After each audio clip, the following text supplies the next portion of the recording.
முக்கியமான தகவலுங்க. ஒரு உறவுக்காரர் வீட்ல ஃப்ரிட்ஜ் மேல சாமி படம் வச்சிருக்காங்க.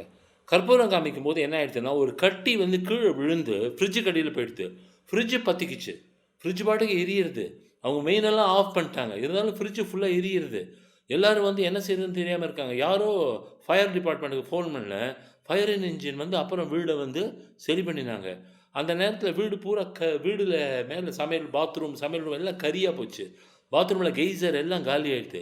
இத எதுக்கு சொல்ல வரேன்னா, நீங்க உங்க வீட்ல ஃப்ரிட்ஜுக்கு மேல ஏதாவது சாமி படம் இருந்தா, அதுக்கு சாமி படத்தையே எடுத்துறலாம். அது வேற எங்கேயா வைக்கலாம். கற்பூரம் காட்டாதீங்க. ஜாக்கிரதையா இருங்க. இந்த தகவல் ஒரு 4 நாளைக்கு முன்னாடி எங்க உறவுக்காரங்க வீட்ல நடந்தது. எவ்வளோ பெரிய டேஞ்சர். அதனால உங்ககிட்ட நான் ரெக்வெஸ்ட் பண்றதெல்லாம், ஃப்ரிட்ஜ் மேல சாமி படமே வைக்க வேண்டாம். அதனால கற்பூரம் காட்டுற அக்கேஷனே வராது. தயவு செஞ்சு உங்கள காப்பாத்திக்கங்க. இது வந்து ஃபாலோ பண்ணுங்க. இது ரொம்ப முக்கியமான நியூஸு.